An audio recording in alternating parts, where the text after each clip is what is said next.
Ravi de nous retrouver, amis fidèles internautes, vous qui avez choisi de nous suivre partout à travers le monde sur la chaîne des grands événements VIP People TV, comme son nom l'indique, s'informer, juste c'est vrai, comme ni ma koy faral di waxee, abonné leen bés cloche de notification bi mooy mën a tax ngeen jot suñu yeneen vidéo en exclusivité puis sur la chaîne des grands événements partout à travers le monde VIP People TV. ñu dellu si waat tey indi leen beneen numéro actu du jour comme ni ñu koy defee xool li gën a fës ci xibaar ci bés bi ñu daal di koy saytu tatan ko segg ko faram fàcce ko indi ko wi sax leen ko fii sur la chaîne des grands événements VIP People TV. fi ñu koy tàmbalee tey jii ci seen actu du jour dañuy dem seeti ji l'ancien président de la République du Sénégal son excellence monsieur Macky Sall après 12 ans passés en exercice à la tête de la République du Sénégal ginnaaw nag bi nga xamante ni wone na ginnaaw ñi nga xamante ni ñoo ko wutu plus particulièrement muy régime mu parti Pastef bi ñu ñëwee daal dañu semé daal ay doute jëmale ko daal ci askan bi ak ñi nga xamante ni mooy institution financières yi jëmale ko daal ci li nga xamante ni liggéey bi nga xamante ni moom président Macky Sall bàyyi woon na ko fi digganteem ak FMI ak Banque mondiale ci taux d'endettement bu Sénégal ginnaaw nag bi nga xamante ni coow li bare woon na fii ci Sénégal mu doon nag benn leçon magistrale boo xamante ni l'homme d'État,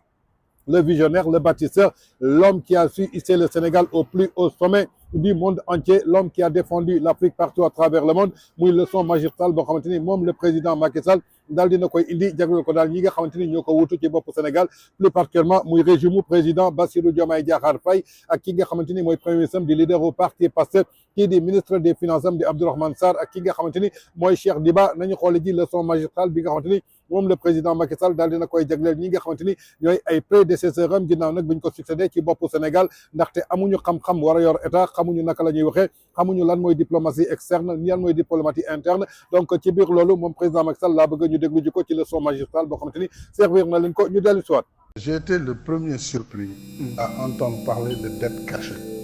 parce que simplement c'est un non-sens. Une dette publique, on ne peut pas la cacher par définition.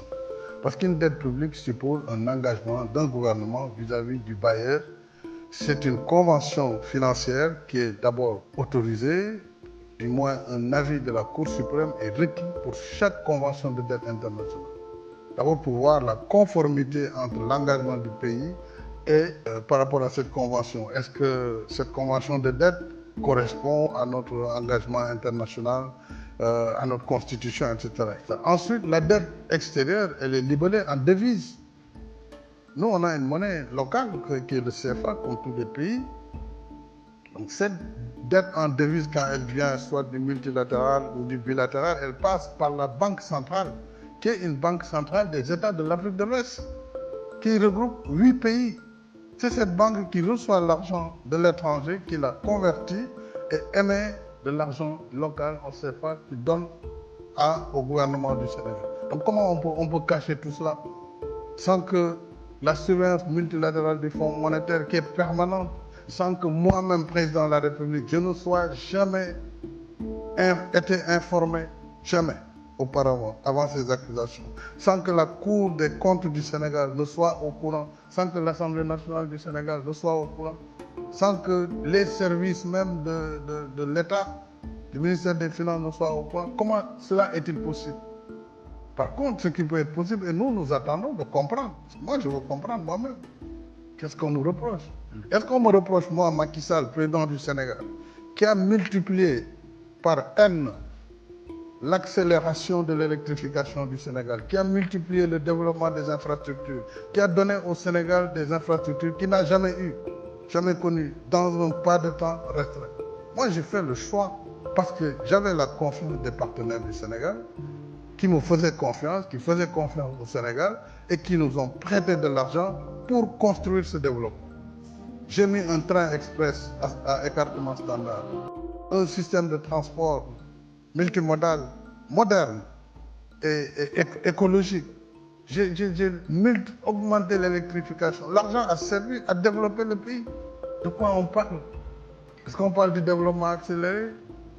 Est-ce qu'on parle de quoi? Moi, je veux comprendre. Et j'attends bien ce rapport dont on me parle. kon ñoo ko déggandoo muy leçon magistrale boo xamante ni moom l'ancien président de la République son excellence monsieur Macky Sall le bâtisseur le visionnaire daal dina koy servir daal ñi nga xamante ni mooy prédécesseur am ginnaaw nag bi nga xamante ni egsi nañ daal ci bopp Sénégal li ñuy njëkk a def maanaam mooy créer daal li nga xamante ni mooy bourde économique jëmale ko daal ci crise économique bi nga xamante ni tey jii foo ko natt foofu la yem ginnaaw loolu nag moom président Macky Sall dellu si waat na daal bi xam leen ne daal que li nga xamante ni daal moom leader du parti Pastef di l'actuel chef du gouvernement yëkkati na ko daal di koy wax doon na daal loo xamante ni mënul nekk mu soxal daal wàllu li nga xam ne daal mooy dette cachée bi nga xamante ni tey jii wax nañ ko amul benn état ci àdduna boo xamante ni tey jii war nga mën a nëbb sa dette ñi nga xamante ni tey jii ñoom ñoo lay lebal di la financer ñoom ay structures partout à travers le monde entier kon ñooñu tey doon ay experts ñoo xamante ni seen xam-xam dafa màcc jëm ci lépp loo xamante ni tey jii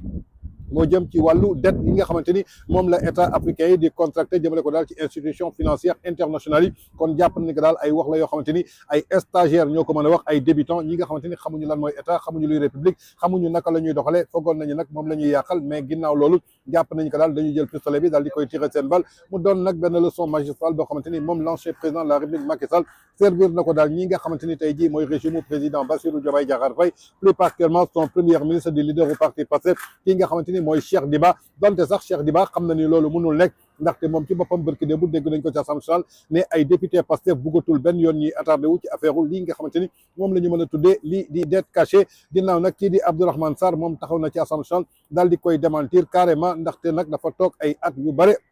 soog a ñëw pour daal di koy démentir waaye ca cappaandaw ga su ko yëkkati woon daal di koy xamle je crois que tey ji lii di réewu Sénégal du dugg ci guuta bi nga xamante ni moom leaderu parti Pastef di l'actuel premier ministre daal di na leen fa yóbbu.